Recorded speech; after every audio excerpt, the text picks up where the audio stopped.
오늘도 하나님의 은혜를 사모하여서 수요예배 자리에 나오신 우리 성도님들을 환영하고 축복합니다. 우리 옆 사람하고 이렇게 인사하시겠습니다. 여호와께로 돌아갑시다. 아멘. 사랑하는 성도 여러분, 진정한 맛집을 찾아가 보신 분들은 아시겠지만 이 맛집이라 하면은 비로소 한 가지 음식에만 집중하고 생각보다 드셔보신 분들은 아시겠지만 맛이 화려하고 막 자극적이지 않습니다. 그래서 몇 년 대를 이어서 음식집을 하고 명맥을 이어온 집은 대부분 음식의 본질에 굉장히 많은 신경을 씁니다. 국밥이든 냉면이든 음식이 무엇이든지 말이죠.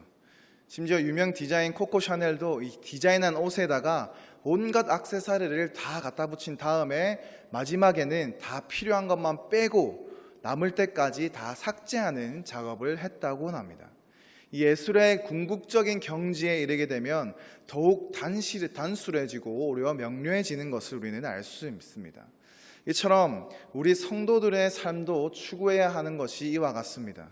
신앙의 본질에 우리는 더욱더 신경을 많이 써야 하는 것이죠. 여러 가지 화려한 것에 신경을 쓰기보다 우리가 신앙의 본질에 더욱더 가까이 하면 가까이 할수록 그 사람의 삶의 모습은 명확해지고 오히려 단순해집니다.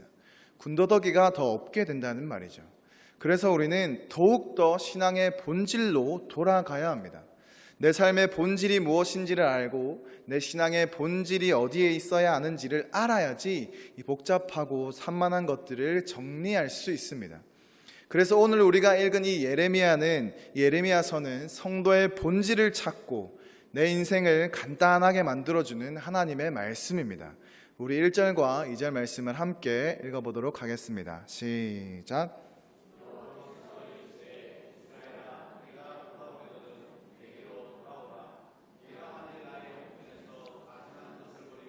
네가 흔들리지 아니하며 진실과 정의로 공의로 여호와의 삶을 두고 맹세하며 나라들이 나로 말미암아 스스로 복을 빌며 나로 말미암아 자랑하리라. 아멘. 지금 하나님께서 돌아오라라고 말씀하고 계십니다. 그렇다면 지금 이스라엘 백성들이 하나님이 아닌 다른 곳에, 엉뚱한 곳에 마음이 있다는 것을 알 수 있습니다. 예레미야서에는 이 돌아오다, 돌이키다라는 의미의 히브리어 슈브라는 단어가 125회나 반복되고 있습니다. 하나님께서는 진심으로 하나님을 찾고 돌이키기를 하나님의 간절한 마음으로 외치고 계시다는 겁니다. 하나님을 섬기고 따라야 하는 이스라엘이 도대체 어디에 마음을 두었고 어떻게 되었길래 하나님께서는 이처럼 반복적으로 돌아오라고 말씀하고 계실까요? 이스라엘은 솔로몬 왕 이후 분열 왕국 시대를 살았습니다. 북이스라엘과 남유다입니다. 북이스라엘은 아수르에 의해서 멸망당했고 남유다는 바벨로니아, 즉 바벨론에 의해서 차례차례 멸망을 당했습니다. 이스라엘이 거했던 팔레스타인, 지금의 중동 팔레스타인은 지정학적으로 제국들의 변천사 한복판에 있었습니다. 다니엘이 본 환상을 통해서도 알 수 있다시피 나중에 이 이스라엘이 로마의 지배까지도 받기도 합니다. 이처럼 역사적으로 강대국들이 이스라엘 주변에 있었지만 이스라엘의 멸망한 원인은 강대국의 침공 때문이 아니었습니다. 원인은 이들이 하나님을 버렸기 때문입니다. 그래서 예레미야는 분명히 지금 당하고 있는 고난과 그 심판의 원인을 밝히고 있습니다. 우리 예레미야서 2장 13절 말씀을 함께 보시도록 하겠습니다. 예레미야서 2장 13절 말씀입니다. 우리 함께 읽도록 하겠습니다. 시작. 내 백성이 두 가지 악을 행하였느니 곧 그들이 생수의 근원되는 나를 버린 것과 스스로 웅덩이를 판 것인데 그것은 그물을 가두지 못할 터진 웅덩이들이니라. 아멘. 하나님의 백성이 하나님을 버리고 자기들을 도울 힘이 없는 그 우상들을 섬기면서 강대국을 의지한 것이 바로 패망의 원인이었습니다. 따라서 이스라엘은 주변 환경 때문이 아니라 하나님을 버린 그 결과로 심판을 당하게 된 것입니다. 그래서 예레미야 선지자는 하나님의 마음으로 외치고 있습니다. 하나님께 돌아와야 합니다. 하나님께 돌아와야 합니다. 그래야 삽니다 라고 외쳤습니다. 하지만 당시의 유다 백성의 상황은 종교적으로나 도덕적으로나 너무나도 타락한 상태였습니다.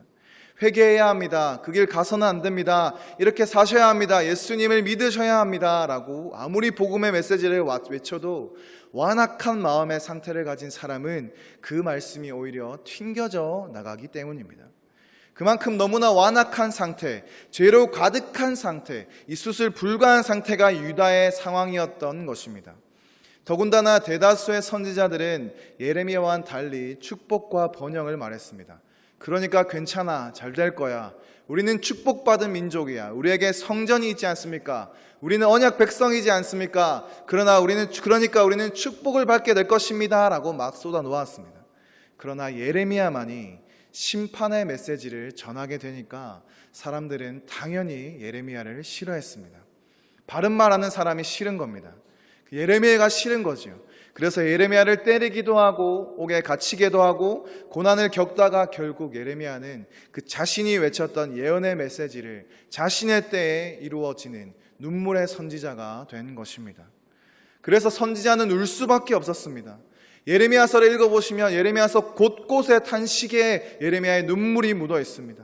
백성들이 당하는 심판에 대한 고통이나 나라를 잇는 슬픔도 이 안에 들어가 있겠지만 무엇보다도 이 선지자의 고통은 백성들과 지도자들이 자신들이 겪어야 될 그 심판의 원인과 이유를 깨닫지 못하는 그 무지함에 대한 그 아픔에 오는 절규가 예레미야서에 들어가 있는 것입니다. 선지자의 절규, 결국 이 마음은 하나님의 마음입니다. 돌아오라, 돌아오십시오. 성경 누가복음 15장에도 예수님께서 정말 놀라운 비유로 하나님의 마음을 말씀해 주셨습니다. 잃은 아들을 찾은 바로 아버지의 비유, 소위 탕자의 비유입니다. 근데 그 탕자의 비유에는 우리가 조명해야 될 한 사람이 등장하는데 바로 아버지입니다. 아버지의 재산을 다 탕진한 둘째 아들이 타지에서 거지가 되어서 하루하루 겨우 살아가고 있었습니다. 유대인들은 율법상 돼지를 부정한 동물로 여겨서 가까이 가지 않는데 이 아들이 다 망해서 돼지 치는 일을 하고 있는 것으로 보아서는 진짜 갈 때까지 갈 상태입니다. 아버지의 재산을 가지고 떠나 살면 잘 살 것이라, 행복할 것이라 생각했던 그의 삶은 산산조각이 났습니다. 바닥을 기어도 이렇게 비참할 수가 없습니다. 가지고 있던 재산이 다 사라지자 인맥들도 당연히 끊어지기 시작했습니다. 얼마나 타락했습니까? 둘째 아들이 이렇게 된 것은 그의 허랑방탕한 성향 때문이 아닙니다. 성경은 그의 성향 때문에 이렇게 된 것이라고 강조하지 않고 바로 아버지를 떠났다는 데 그 핵심을 두고 있습니다. 아버지를 떠난 아들의 삶은 가진 것이 있다 할지라도 가진 것이 아니었던 것입니다.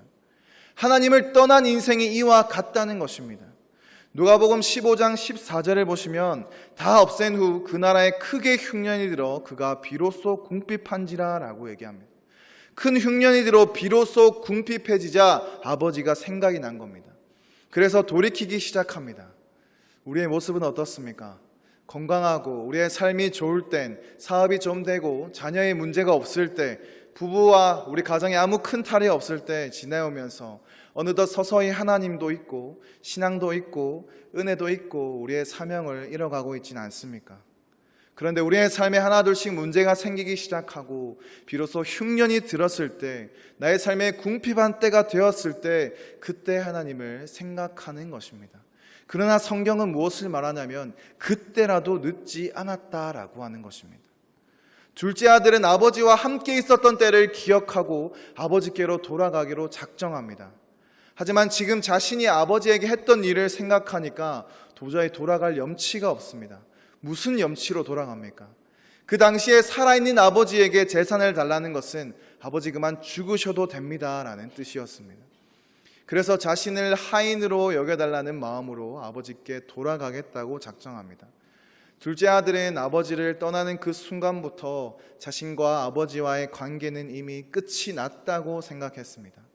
다시 아버지에게로 돌아가는 그 순간은 이제는 더 이상 아버지와 아들의 관계가 아니라 주인과 종의 관계로 새롭게 되어야 되겠구나라는 그런 생각을 가지고 돌아간 것입니다. 하지만 놀랍게도 이 비유에는 예수님께서 말씀하신 비유는 그 아버지는 달랐습니다. 누가복음 15장 20절 말씀을 우리 함께 읽어보겠습니다. 시작. 이에 일어나서 아버지께로 돌아가리라. 거리가 먼데 아버지가 그를 보고 측은히 여겨 달려가 목을 안고 입을 맞추니. 아멘. 아버지는 돌아오는 둘째 아들을 먼 거리에 단번에 알아보고 측은히 여겨 달려가 목을 안고 입을 맞추었습니다. 예수님께서 이 비유를 디테일하게 말씀하신 이유가 있는 것입니다. 한 단어 한 단어가 사실 이 하나님의 놀라운 마음을 보여주기 때문에 둘째 아들이 나갈 때는 화려한 옷, 많은 사람들을 둘러싸여서 나갈지 모르지만 들어올 때는 완전한 고집거리였습니다. 돼지를 치면서 묻은 이 오물 냄새, 먹지 못해 굶주린 얼굴과 앙상한 뼈, 헤어진 옷, 신발은 어디로 갔는지 맨발로 비틀비틀 걸어오는 상황입니다. 렘브란트의 대표적인 이 작품인 돌아온 탕자라는 그림을 보면 아버지의 품에 안긴 둘째 아들이 얼마나 고생을 했던지 머리카락마저 다 빠져있는 사진을 볼 수가 있습니다. 그는 남들이 자신을 알아볼까봐 땅을 보면서 비틀비틀 걸어왔을 것입니다. 그런 아들을 아버지가 멀리서도 단번에 알아보았다는 것은 한 가지 이유밖에 없습니다. 아버지의 마음은 아들이 떠난 그 순간부터 매일매일 아들이 돌아오기만을 기다렸던 것입니다. 아버지의 마음에는 아들밖에 없었던 것입니다. 그래서 그 아들이 너무너무 보고 싶었기 때문에 마을 성문 어디에서 아들이 오는지, 오늘 또 오는지 지켜보고 있었던 것입니다. 지켜보았던 그 아버지의 마음에 본능적으로 그렇게 남루한 행색을 한 아들이라 할지라도 단번에 저 아들은 내 아들이야, 그래서 달려가 맞은 것입니다. 근데 여기서 아버지의 행동 중에 참 놀라운 게 있습니다. 그게 뭐냐면은 아들을 보고 달려갔다는 것입니다. 그냥 집에 와서 맞이해도 되고 하인을 불러서 맞아도 별 문제가 없는데 왜 아버지는 아들에게 이처럼 달려갔을까요? 여기에 진짜 복음이 있습니다. 아버지가 아들을 보자마자 허겁지겁 달려간 이유는 아들을 보호하기 위해서입니다. 당시 유대 사회에서 둘째 아들은 율법상 돌에 맞아 쳐 죽여도 되는 그런 상태였습니다. 그러니까 아들이 돌아올 때 마을 사람들이 당연히 수군대지 않았겠습니까? 네가 어떻게 여기 다시 올 수 있냐? 아버지를 죽은 자 취급하고 네가 어떻게 여기 다시 올 수 있냐라고 온갖 조주와 욕설과 비방과 정죄를 하지 않았겠습니까? 아버지가 아들을 보자마자 달려간 이유는 그 모든 욕설과 조롱과 정죄, 돌에 쳐 죽일 그 심판까지 아버지가 대신 모두 감수하고 받겠다는 마음으로 아들을 보호하기 위해서 아들을 보자마자 아버지가 달려간 것입니다. 그를 안아주고 입맞추며 아들에게 제일 좋은 옷을 입혀주고 가락지를 끼우고 신의 발에 신발을 신기면서 살찐 송아지를 잡아 잔치를 준비합니다. 아버지는 아들을 정죄하는 것이 아니라 돌아온 아들이 여전히 나의 아들임을 온 마을 사람들에게 알려주고 싶었던 것입니다. 성경 구약에서 신약까지 이 하나님께서 이 아버지의 애끓는 마음을 얼마나 보여주길 원하셨는지 모릅니다.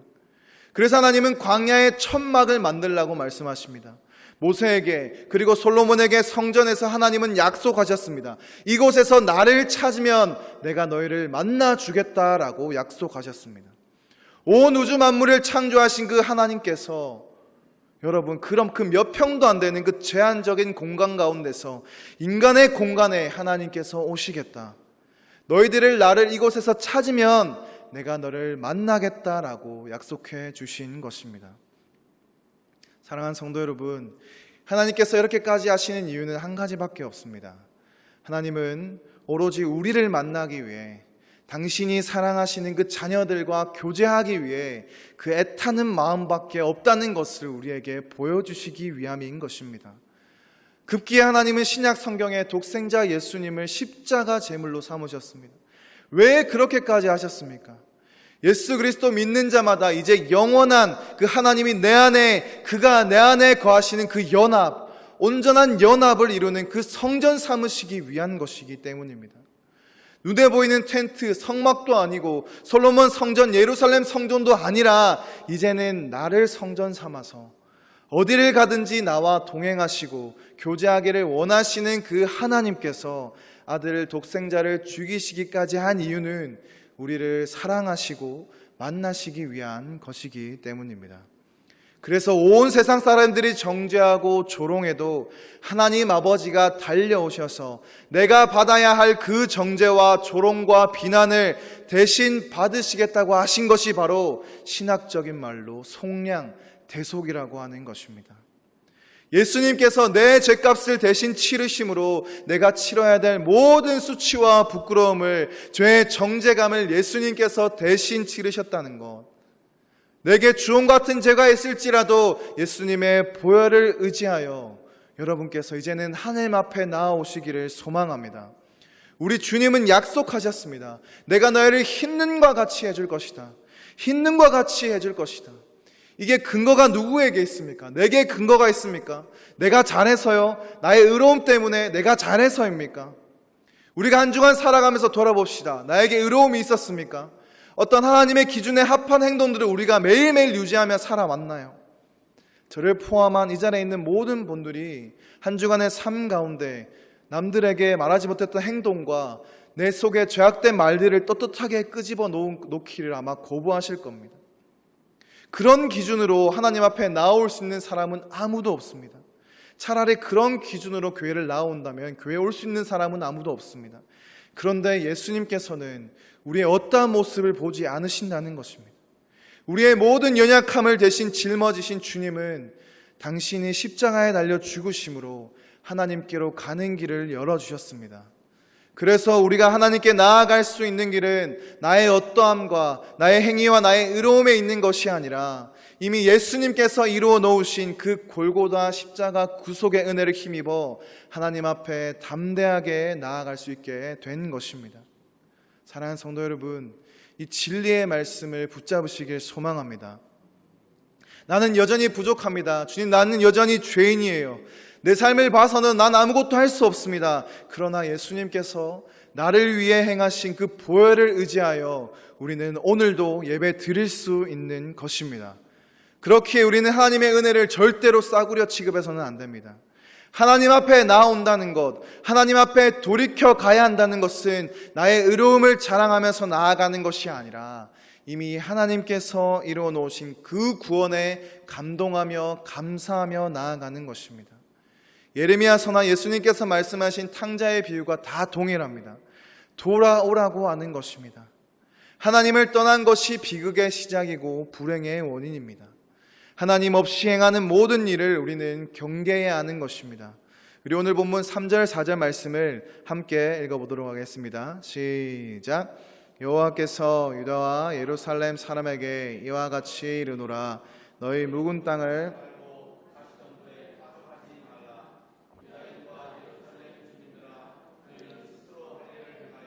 너희 마음 가죽을 베고 여호와께 속하라.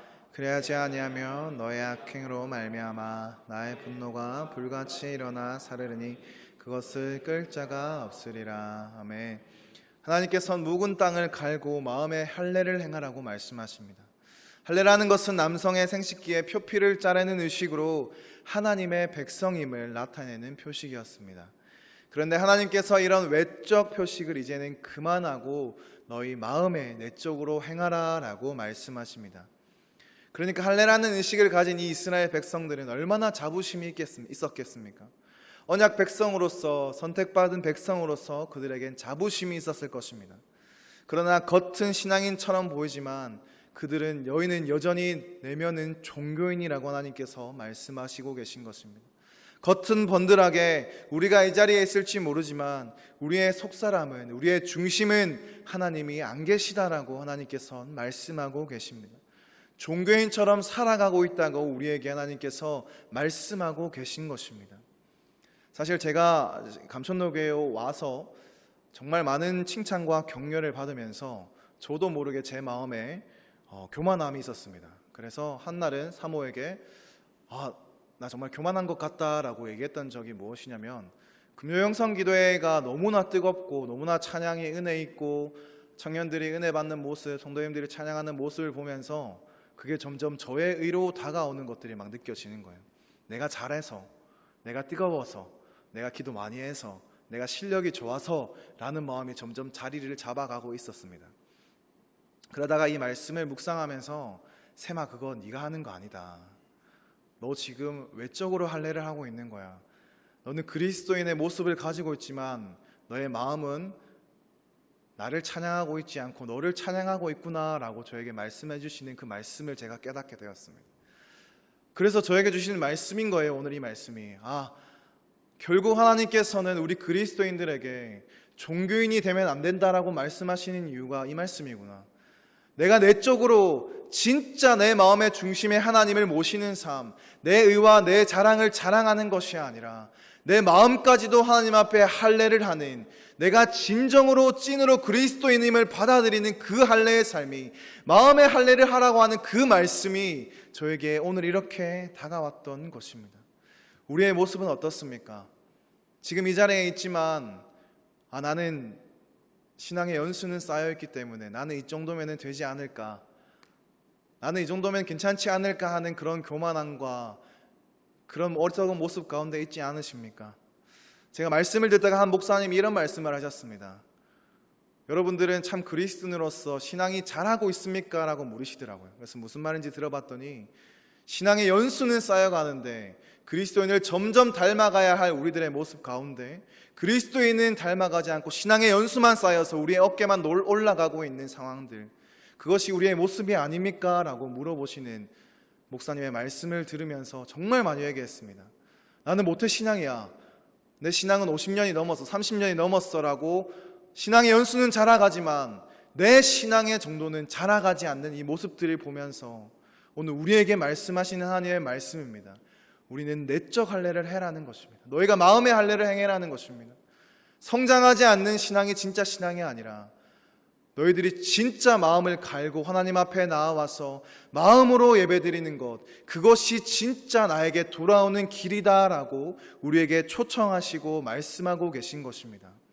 바라기는 우리 모두가 이 하나님의 부르심에, 이 하나님의 초청에 응답하시기를 소망합니다.